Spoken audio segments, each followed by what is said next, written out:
Human Subjects Research in EMS, an Ethical Overview.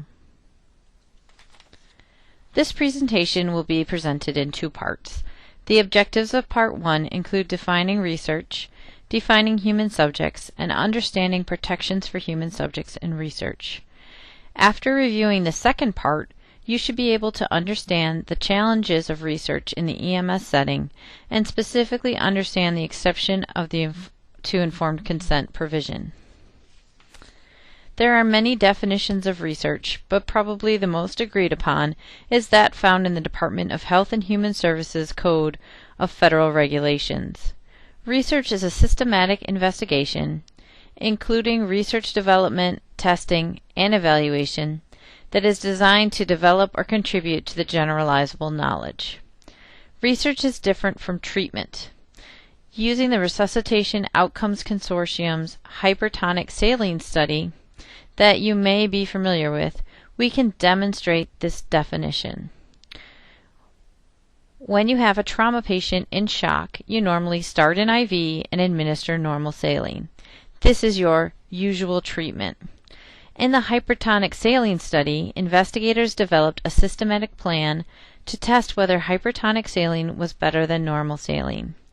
The randomized assignment of which solution to use is the research study, whereas normal treatment would simply use the one solution, normal saline, on these patients. Since investigators are comparing the two treatments to see which is better, this is clearly different than simply changing a treatment protocol to hypertonic saline in the hopes that you will see better outcomes. In our example of hypertonic saline, providing the hypertonic saline is the research intervention. Some interventions are obvious, such as giving a new drug or providing a new procedure, while others may not be so clear, but are interventions nonetheless. These would include altering a subject's environment and then observing the subject's response to that alteration. Interaction can be as simple as asking a question during a survey. What is important to remember is that an investigator does not need to directly interact with a person to make that person a human study subject. Obtaining private information about a person, whether it is through direct interaction or simply through observation of public behavior, still meets the definition of human subjects research. The same applies to reviewing records or patient care charts, which include private information. Thus, it should be readily evident that even apparently innocuous activities may meet the definition of engaging in human subject research. This is important because all human subject research must meet ethical standards that protect the rights and welfare of human subjects that participate in the research, whether they know they are a subject or not. Today, it likely goes without saying that we need to offer protection to those that volunteer as research subjects. These protections are outlined in federal regulations through the Department of Health and Human Services and the Food and Drug Administration.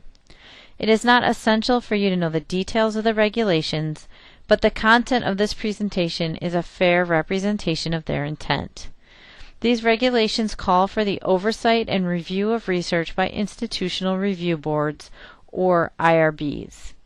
IRBs are charged with ensuring that any given research protocol meets the federal regulations and are designed ethically. Just as important, investigators also have an ethical responsibility to ensure their studies meet these regulations and principles. To help understand our current research environment, a historical perspective is necessary. There has been a long history of human subject research dating to the 1st century, if not earlier. However, an explicit recognition of the requirement for human subjects protection has a rather short history. The following slides will provide an overview of this history. While the dates are provided, the purpose isn't for you to remember those details. Rather, you should appreciate the course and general timeline of changes, understanding that much of what has been developed has occurred in our grandparents, our parents, and even our own lifetimes.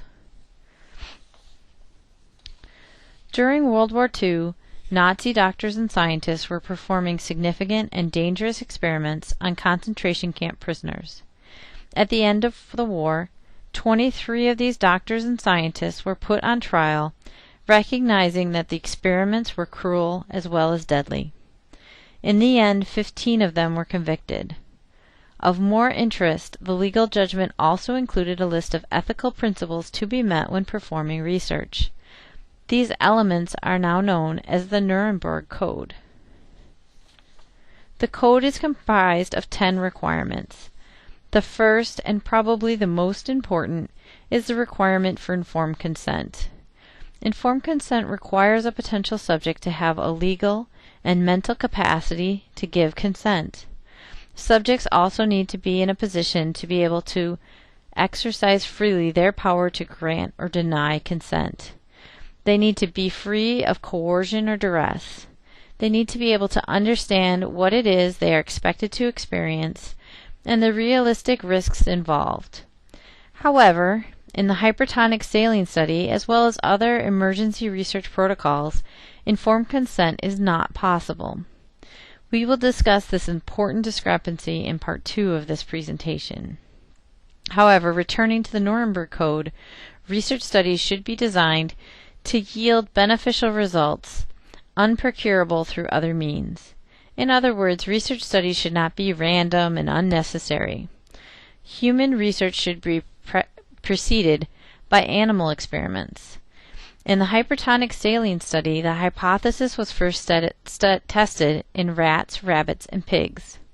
Protection should also be in place to avoid all unnecessary physical and mental injury or suffering, as well as minimize the possibility of injury for the subjects.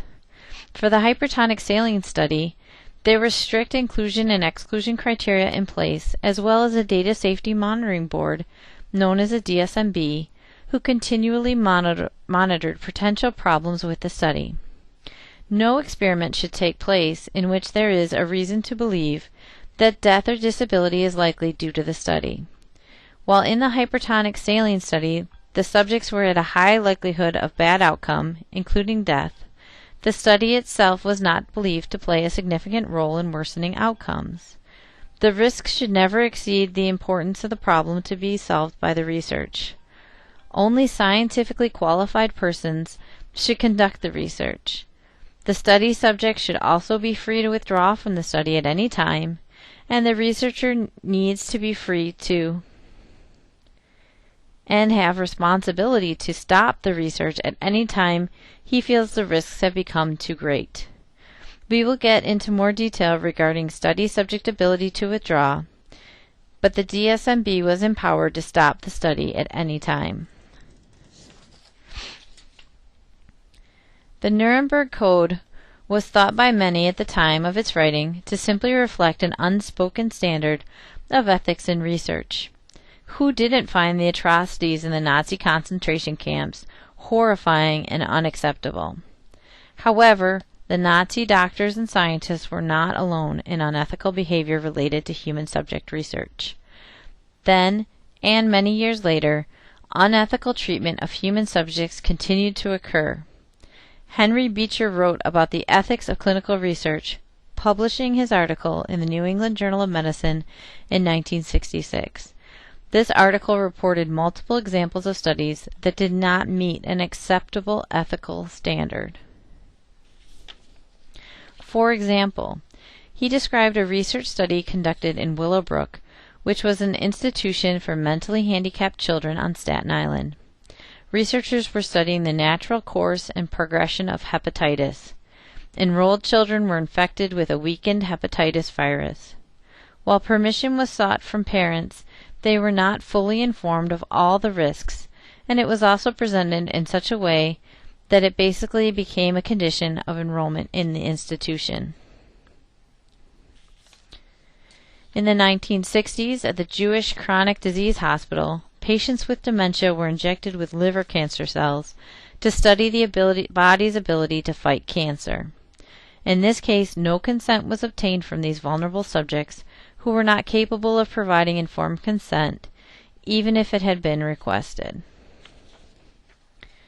In the 1970s, researchers were studying oral contraceptives. Oral contraceptives are now FDA approved and used safely by millions. However, in this San Antonio study, Mexican American women were enrolled as subjects to evaluate the side effects of oral contraceptives without being provided proper information. Half of the subjects were provided placebos in the beginning of the study, then halfway through, the other half were switched to placebo.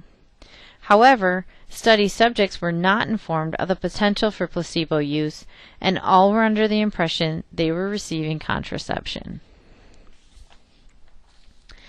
In the 1970s, social scientist Laud Humphreys wanted to study the characteristics of gay men. He posed as a lookout at public restrooms where men would have sex with each other. He observed their activities and noted their license plate numbers. He used this information to track them down.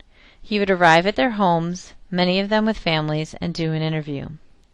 While this contact may not have been revealing with regards to their restroom sexual activities, the details of these interviews were published along with the activities in which these men participated. A significant number of the subjects were identifiable in the publication, causing irreparable personal and social harm. One of the most notorious studies is the Tuskegee syphilis study.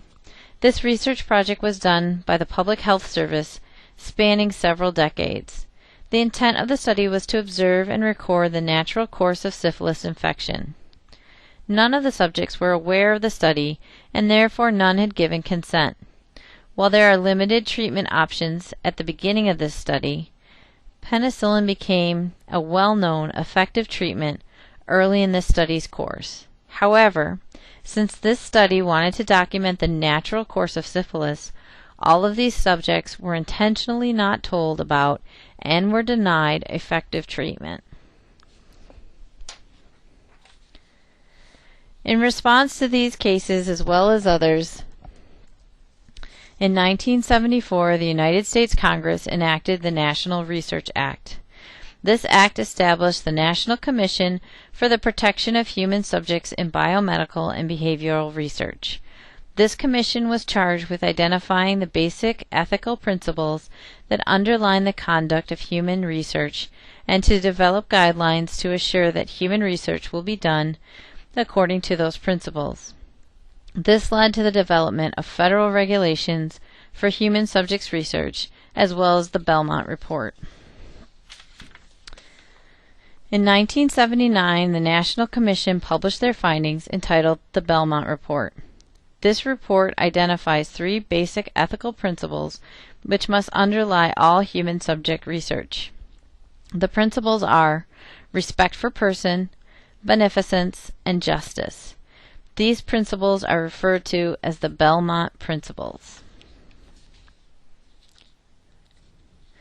Respect for person is an ethical principle that is found in the writings of Kant, an 18th century philosopher. Respect for persons recognizes the importance of autonomy.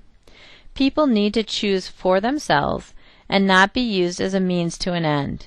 Autonomy implies a mental capacity to understand and process information, as well as freedom from the control or influence of others. People have full autonomy when they have the capacity to understand and process information and are free to make a voluntary decision based on that information without coercion or undue influence from others. This respect for persons is most represented in the research process through informed consent. It is further bolstered through requirements to respect the privacy of research subjects.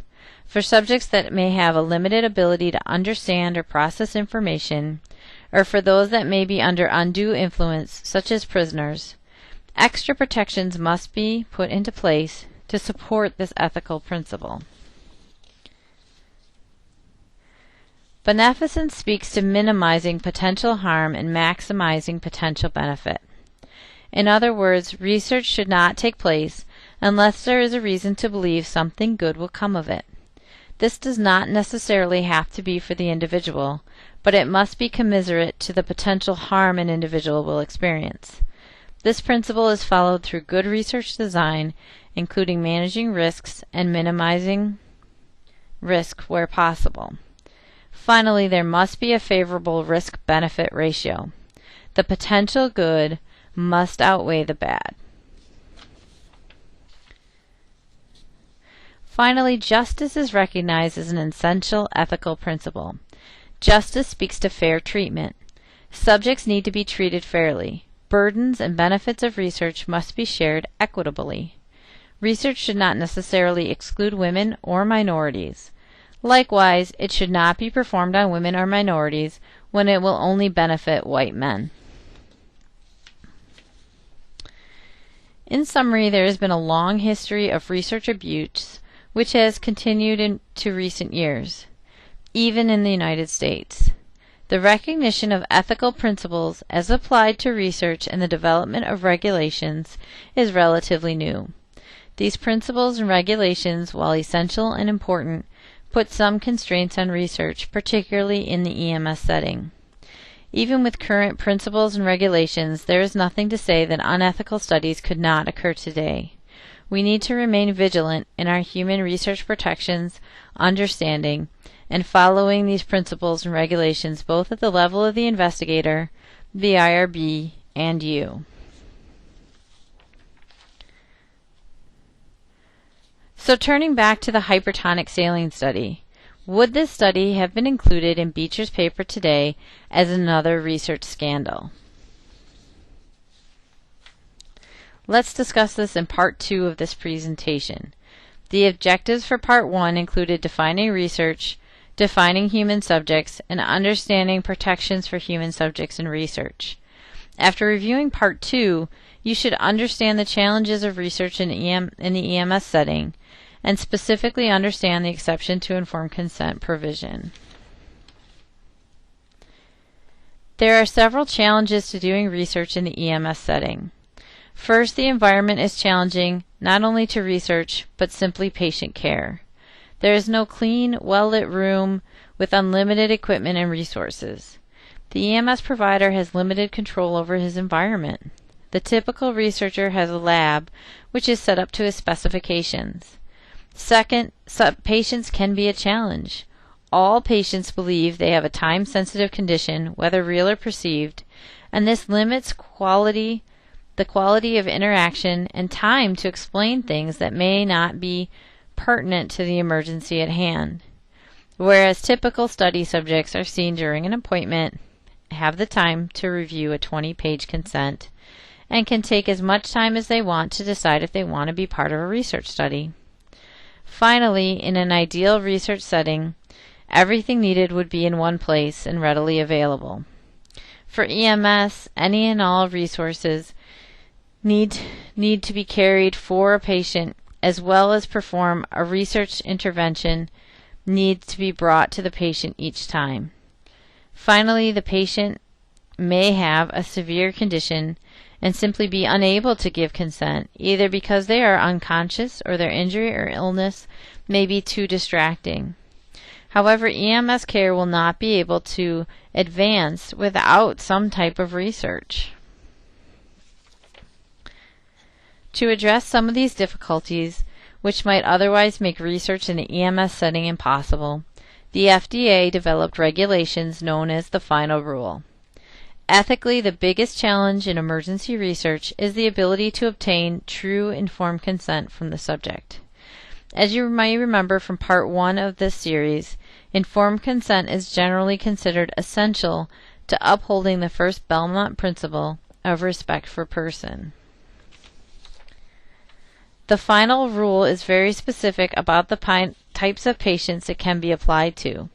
The patient must be in a life-threatening situation, available treatments are unproven or unsatisfactory, and the collection of valid scientific evidence, which may include evidence obtained through randomized placebo-controlled investigations, is necessary to determine the safety and effectiveness of particular interventions.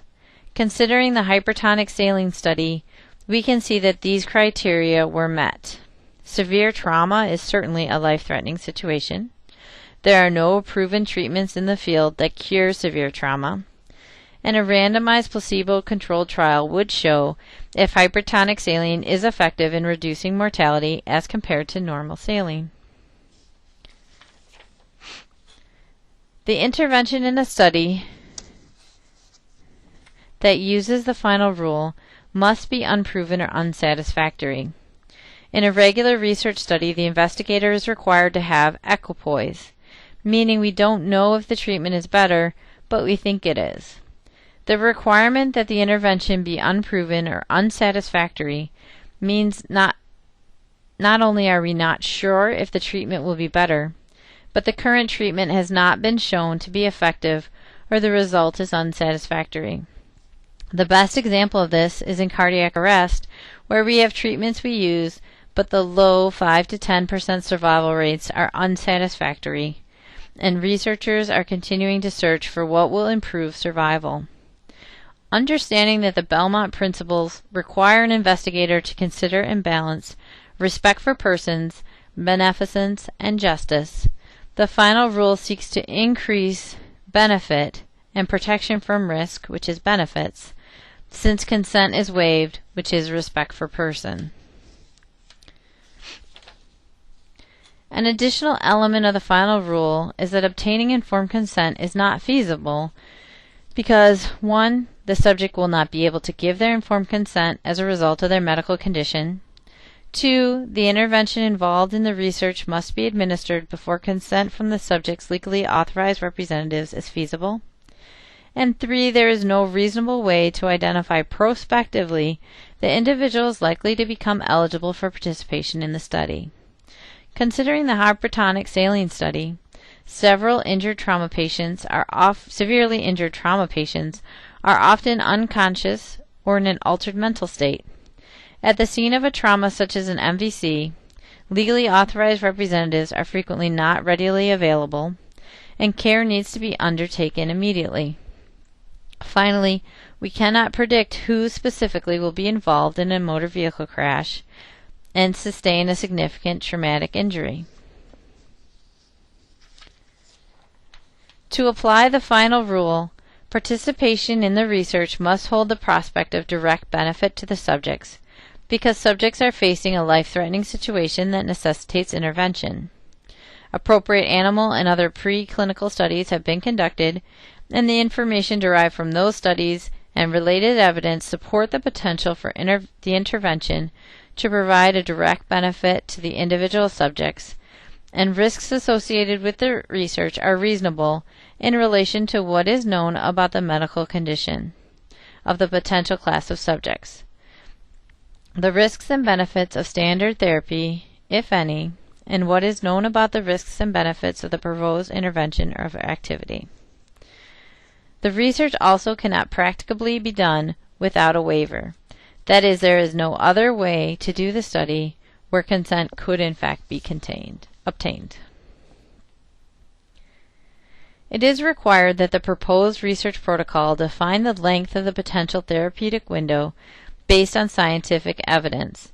That means that the time during which the intervention must be provided. For hypertonic saline, this is the time until the IV must be started. During this time, the investigator must commit to attempting to contact a legally authorized representative for each subject, and if feasible, asking the legally authorized representative for consent rather than proceeding without consent. In the hypertonic study, even if an LAR were uninjured and at the scene, there is simply not enough time to gain consent without it having a likely negative effect on the potential subject's outcome. The same is true for cardiac arrest. If you waited to begin CPR until consent was provided, the patient would surely not survive. Therefore, the therapeutic window is too short for this to be feasible. Finally, for cases where it is possible to obtain consent during the therapeutic window, an IRB-approved consent must be available. Additional protections of the rights and welfare of the subjects will be provided, including at least consultation, including where appropriate, consultation carried out by the IRB, with representatives of the communities in which the research will be conducted and from which the subjects will be drawn.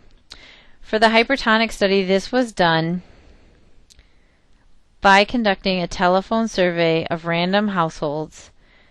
In other studies, this was done by inviting members of the community to attend public meetings.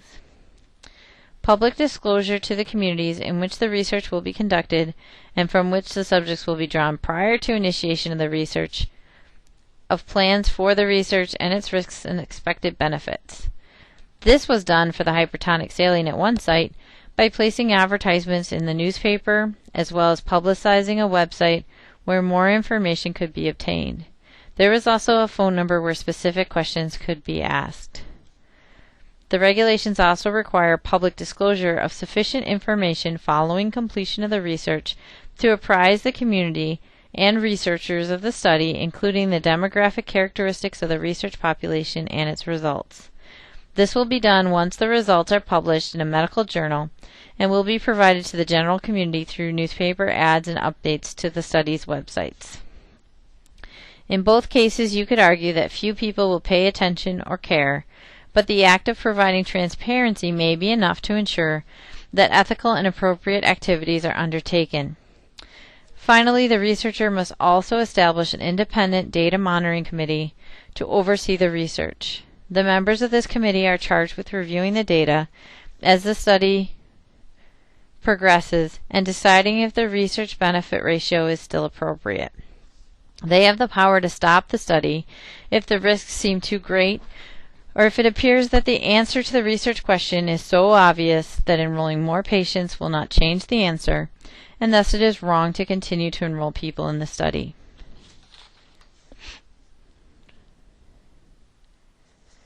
Remember, this is emergency research, with exception from informed consent. Community consultation is essential to helping determine if this type of research is acceptable to the community. It's like taking the idea and running it up the flagpole to see if there is any glaring problems as seen from the community perspective. What is important is that it is not community consent, nor is it a vote from the community as to whether the study should take place. For the hypertonic saline study, random phone call surveys were conducted to meet this requirement. Community members were first informed about emergency research with informed consent, with exception to informed consent, and asked what they thought about it. Then they were told specifically about the hypertonic saline study and asked what they thought about it. Finally, an open-ended question looking at any other concerns or other thoughts was posed. Results of this consultation were used by the IRB to determine if the study should proceed. Community notification is public disclosure to communities in which the research will be conducted and from which subjects will be drawn. Prior to initiation of the research, of plans for the research and its risks and expected benefits. Once the consultation is done and any modifications are made, the community is notified of the study and informed how to opt out. This needs to be a broad, widespread effort. This usually involves a number of news outlets such as print, radio, and television. As mentioned earlier, every research project must be reviewed and approved by an institutional review board before it can be implemented. Every institution that engages in research must have an IRB. Each institution will have its own IRB or designate another's as its IRB of record. For Milwaukee County EMS, given the relationship with the Medical College of Wisconsin, the MCW IRB is the IRB of record for the Milwaukee County EMS research activities. As the vast majority of these research protocols involve transporting subjects to any of the local emergency departments, each receiving hospital's IRB must also review the research. It is a distinct possibility that a hospital system may not approve a particular study protocol. In that situation, these hospitals would not be receiving hospitals for the study subjects. Depending on the situation, this could hamper the ability to implement the study protocol in the system. While each IRB should review the study and make an independent decision, communication throughout the system is important to decrease the chances of issues that might lead to disparate decisions. Now, imagine you are sitting on an IRB. Would you approve the hypertonic saline study? Based on the final rule, the answer is yes. Severe trauma is a life-threatening condition that strikes people who cannot be identified before the injury. The current EMS treatments for trauma are unsatisfactory, and research is needed to improve care. It is not feasible to obtain informed consent prior to treatment, since there is evidence that these patients need to be rapidly transported to a trauma center. There is the perspective of direct benefit to the patients, since hypertonic saline may improve their outcome. Community consultation was conducted with little opposition, and a Data Safety Monitoring Board did oversee the project. Thank you for your attention, and we hope you find this information useful.